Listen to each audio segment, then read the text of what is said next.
Status check. Go Atlas. Go Centaur. Go OTV3. T-minus 20 seconds.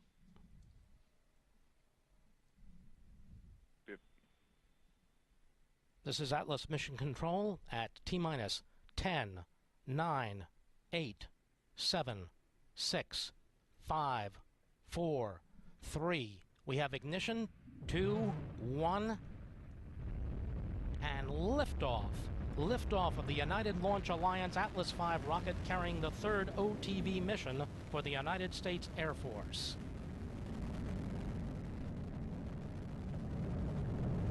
You're now hearing the voice of Rob Gannon providing launch vehicle ascent data. Let's listen in for mission progress. And we have PU to fixed angles. Engine continues to operate at 100% thrust.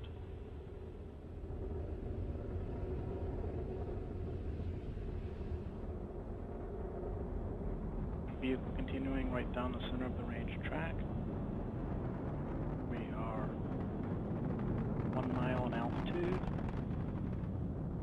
0 miles downrange.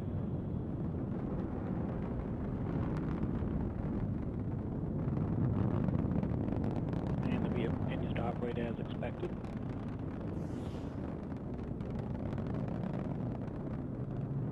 We have PU to close loop control coming up in 20 seconds.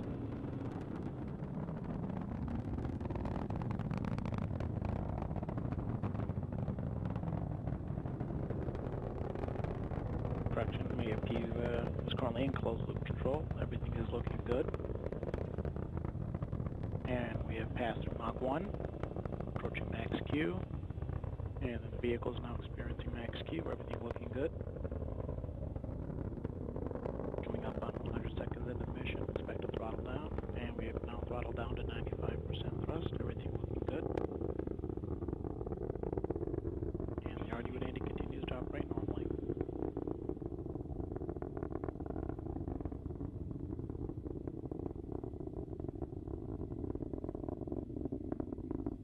And we're seeing normal control activity on the Atlas PU system. Hydraulic pressures are up right as expected. Continuing to operate at 95% thrust.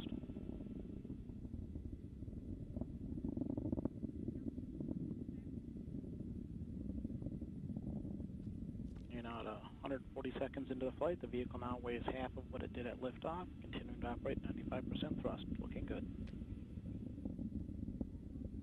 Coming up on throttle down to 2.5 Gs for payload fairing separation.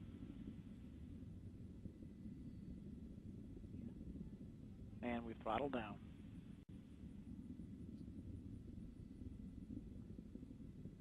We've pressurized the RCS throttle.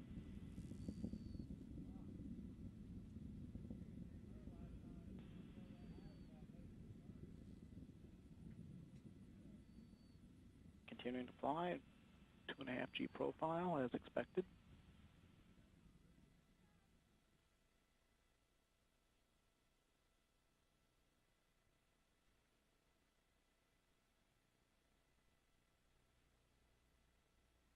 And we're 20 seconds from fairing jettison. The O.V.N.I continues to throttle and control as expected. Looking good on hydraulic pressure. PU's looking good. 5 seconds to fairing sep. We have fairing separation. And we have CFLR deck separation. Everything looking good. Now throttling up to 79% of rated thrust. And vehicle's now just below 25% of what it weighed at liftoff. Everything is looking good.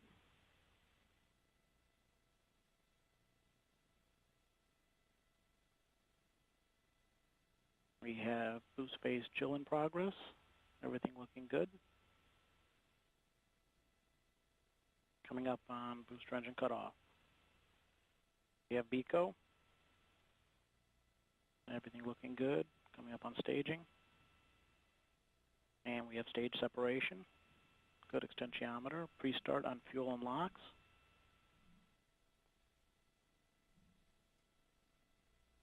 And full thrust. The RL-10 is up to full thrust. We see normal operating pressure levels. On the engine, everything looking good there. L plus 4 minutes, 52 seconds into the OTV-3 mission. We've just heard Rob Gannon report the successful execution of events comprising the early part of this afternoon's mission, and all systems continue to operate nominally. Our next event, the Centaur main engine cutoff, will occur just over 17 minutes into the flight, which is about 12 minutes from now. The X-37B is a fully automatic spaceplane that lands itself.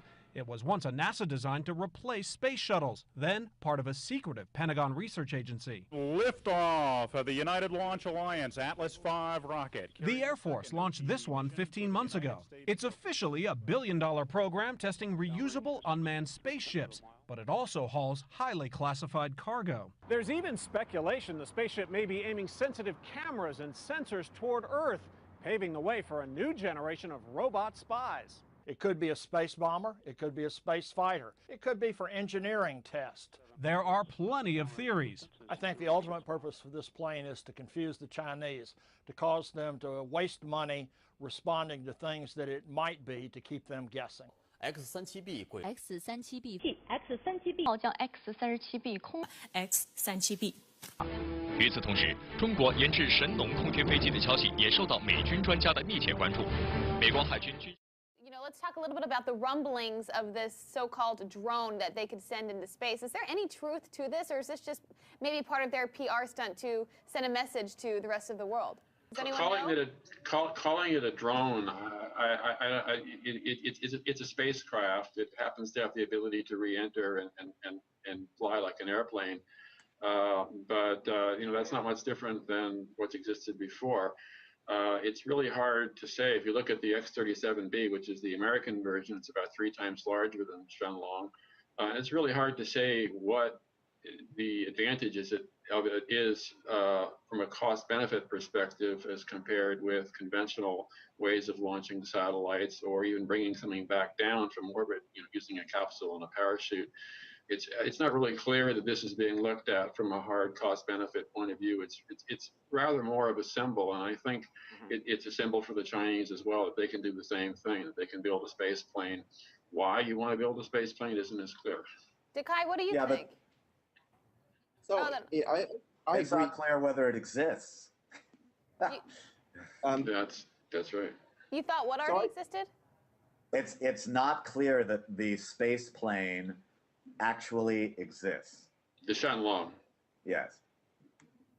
Yeah, one picture. Yep. The X-37B is about a quarter of the size of a space shuttle. The plane runs off of solar power, which allows it to stay in orbit for hundreds of days. The launch is set for 1 p.m. Tuesday afternoon, but we know a little more about the mission than that because it's been kept top secret. United Launch Alliance is supplying the Atlas V rocket that will carry the spaceplane, also known as the Orbital Test Vehicle, into orbit. ULA lists the key objectives of the program include demonstration and validation of fault-tolerant, autonomous reentry and landing, lightweight high-temperature structures and landing gear, thermal protection system, and lightweight electromechanical light systems. CNN's Chad Myers takes a guess as to what he thinks the mission might be. Why is it such a secret? Well, because we don't know what's up there, and they don't want us to know. We don't know whether it's some kind of laser thing. We don't know if it's weather modification. We doubt that. But we also don't know whether it's just some kind of special cameras that they're looking down, working on, training, see if they work. And Ozzy Osbourne, who runs SpaceLaunchInfo.com, tells Bay News 9 he thinks the mission could be focused on Earth, not space. It may be a spy mission, it may be just a research mission. There might be some things they want to know. The X-37B program was launched in 1999 by NASA, but the Defense Advanced Research Projects Agency took over shortly after. The mission is classified, and PC Magazine points out the secrecy has alarmed some. The revelation that the Air Force has a space plane caused some concern among foreign governments, with some questioning whether the U.S. has deployed a space-trotting spy vehicle or a weapons platform for taking down satellites. PC Mag also says Air Force officials have tried to dispel those rumors. January 11, 2007. The Chinese government used a ground-based medium-range ballistic missile to knock out one of its own aging weather satellites. The strike sends a clear message. The Chinese are fully capable of shooting down our satellites, too. I think it was a game-changing situation because it was a sort of event that had never been seen before. Modern warfare relies heavily on satellites, so a first strike in future conflicts will likely start in space. I think it is realistic to see space as an element of future conflicts. But military planners would need a way to attack satellites without leaving evidence of foul play. Experts believe this could be how they do it. It's an unmanned classified spacecraft called the X-37B. It has rarely been photographed. Spacecraft analysts suspect that the X-37B uses information gathered by the space fence to track foreign satellites, then attacks them. But wouldn't an obvious offensive strike start World War III? Aviation expert Bill Sweetman thinks this potential space weapon would use more clandestine techniques than rockets or missiles. One of the more interesting theories I've heard is that if you could spray a satellite with non-reflective material, a paint-like material, in many cases you would cause it to overheat. If a satellite overheats, its sensitive instruments can malfunction, sending it off course and maybe plunging to Earth. There's an advantage to this kind of attack. It's almost impossible to prove who was behind it. If a satellite goes bad, you can't go out and inspect the wreckage and say, hey, somebody interfered with this, because all the physical signs of anything that was done are destroyed when it re-enters the atmosphere.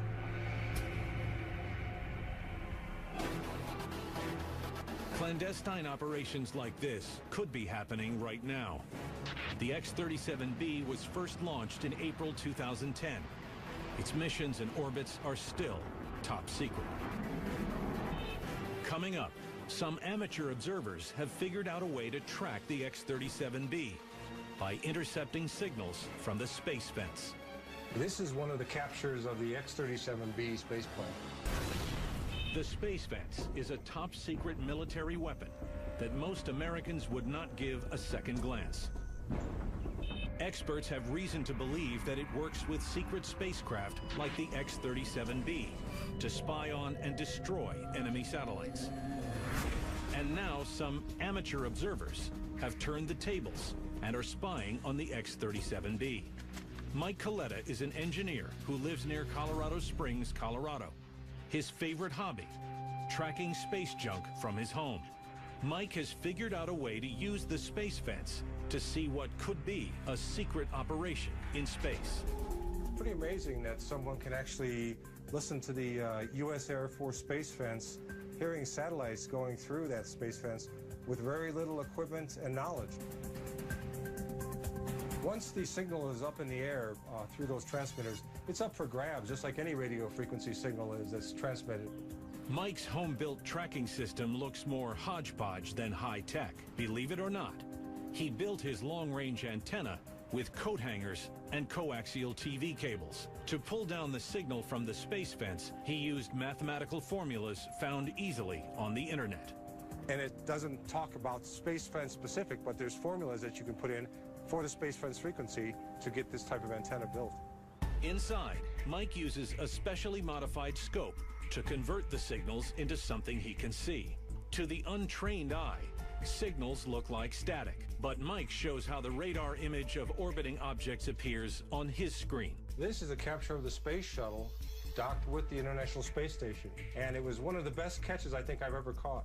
More impressive is that Mike has been able to see something top secret, something few people have ever seen, the X-37B.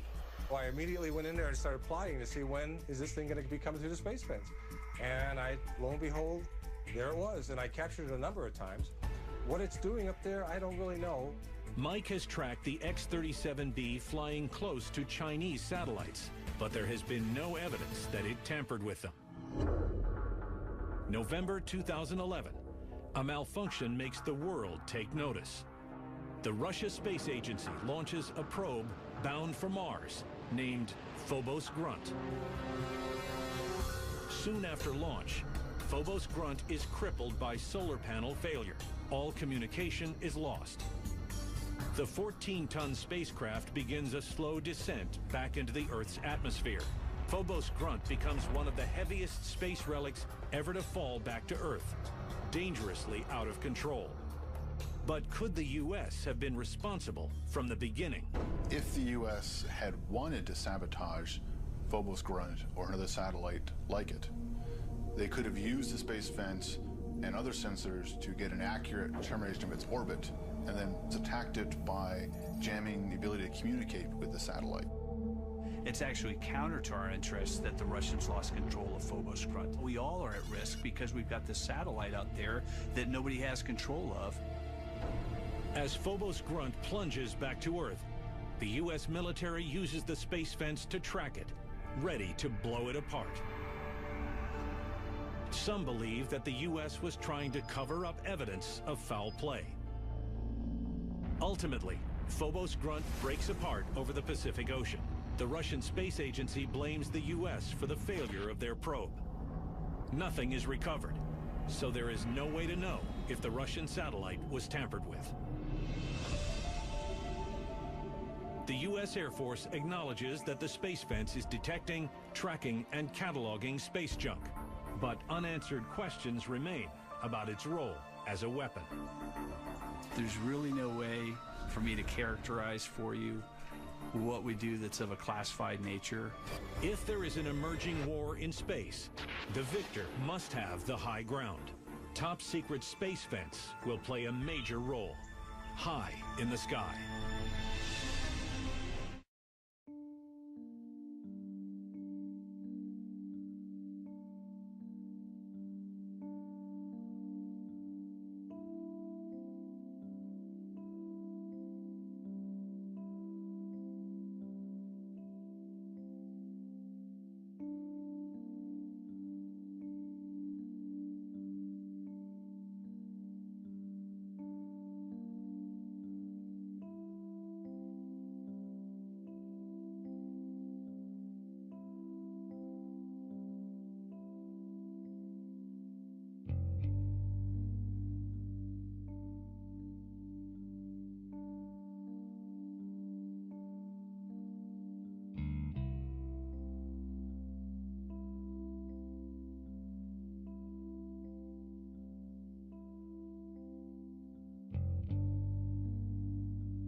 This is the moment the US military landed its X-37B robotic space plane at Vandenberg Air Force Base in Central California, ending a classified mission lasting 22 months. The X-37B, also known as the Orbital Test Vehicle, was carried into orbit for this latest mission, its third, aboard an unmanned Atlas V rocket from Cape Canaveral Air Force Station in Florida back in December 2012. The spacecraft conducted unspecified experiments for 674 days while in orbit, marking the lengthiest mission to date for the secretive program, which is managed by the Air Force Rapid Capabilities Office. The Air Force says the orbiters built by Boeing perform risk reduction, experimentation, and concept of operations development for reusable space vehicle technologies, although details of the missions are secret. Total program costs and budget line are likewise classified.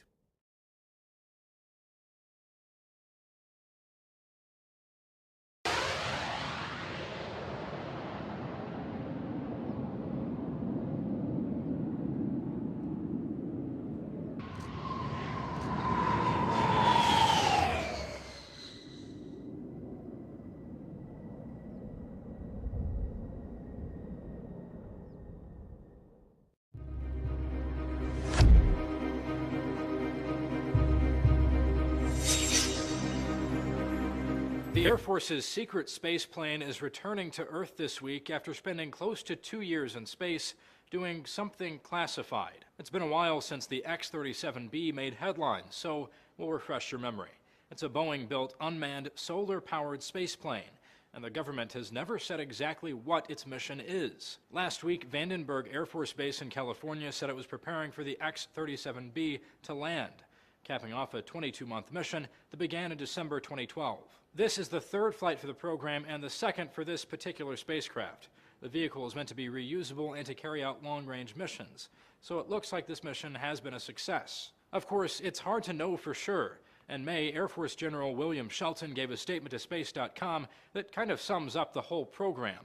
X-37 is doing great. I can't tell you what it's doing, but it's doing great. The spacecraft's classified mission has been fodder for conspiracy theorists, saying it's testing space weapons or carrying out a spying mission or combating aliens. Although you might actually be shocked at how much information about the secret mission isn't secret. We know, for instance, what the vehicle's heat shield is made of, how it's powered, we know about its brakes, its wings, its propulsion system. We know that it's based on the design of NASA's space shuttle, but scaled down to around a quarter of the size. We also know it will soon be housed in the space shuttle's old storage facility and will operate out of Cape Canaveral. We know it guides itself during takeoff, orbit, re-entry, and landing. There are really just two main things we don't know. What was its payload, and what has it been doing up there all this time? Whatever it was, the Air Force says it might need to send the X-37B into orbit several more times before the mission objectives are complete. So there's plenty of time to work up your own theory.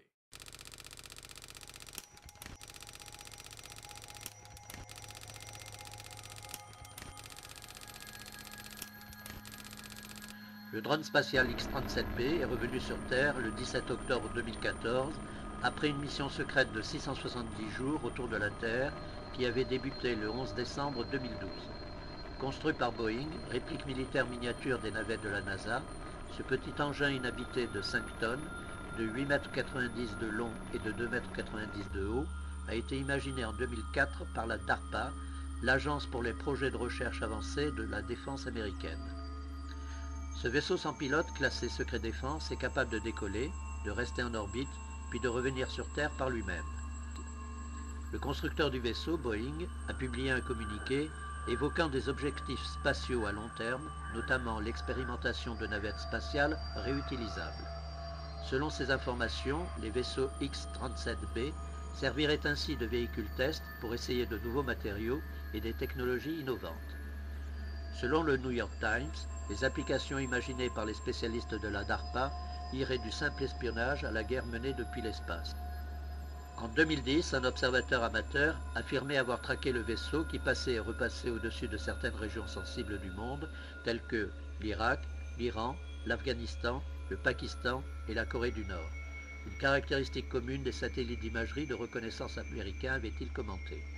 D'après le New York Times, le Pentagone aurait affirmé à demi-mot que l'objectif de l'engin spatial était de seconder depuis l'espace une éventuelle intervention militaire terrestre. Selon le magazine en ligne de référence Slate, ce drone spatial pourrait larguer depuis l'espace d'immenses cylindres de tungstène, selon la théorie des tiges de Dieu, imaginée dans les années 50 par l'auteur de science-fiction Jerry Pournelle, afin de changer le plan orbital d'un engin spatial. Un ancien scientifique de l'US Air Force a rejeté cette hypothèse dans une interview à la revue Popular Mechanics, car changer le plan orbital d'un engin spatial nécessite une grande quantité de poussée, donc utiliser le X-37B comme bombardier impliquerait une modification de son orbite pour voler au-dessus des objectifs, ce qui viderait ses réserves limitées de carburant.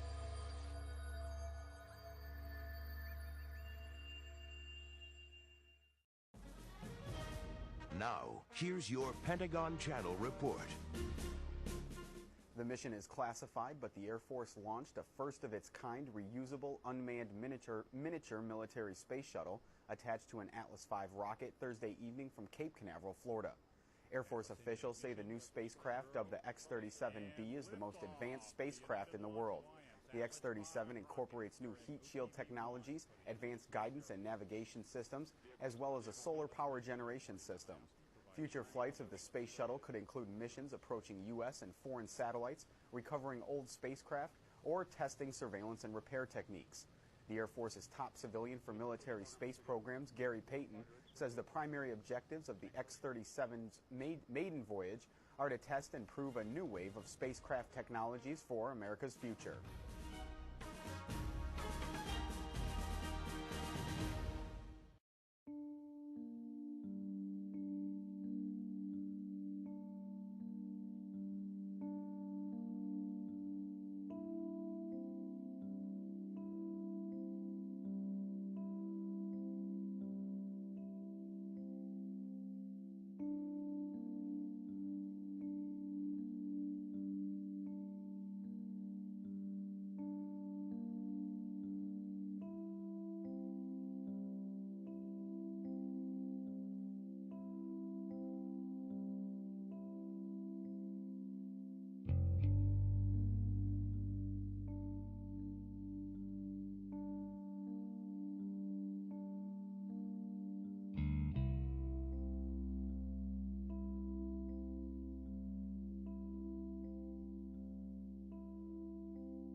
have ignition.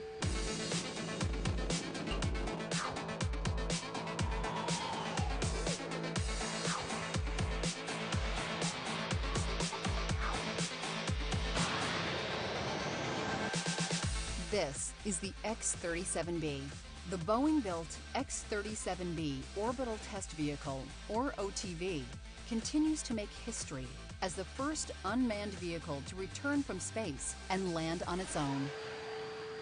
The X-37B provides a highly flexible demonstration testbed platform for a variety of orbital experimental missions.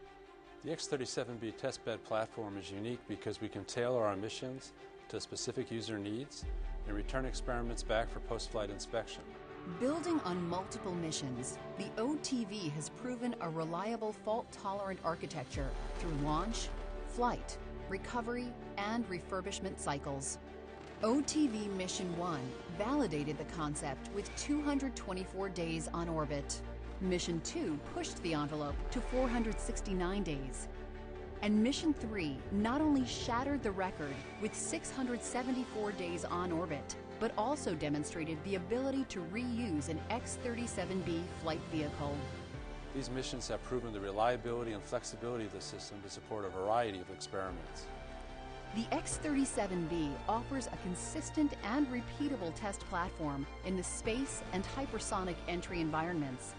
As a reusable system, hosted experiments can be inspected, modified, and flown again at dramatically reduced cost.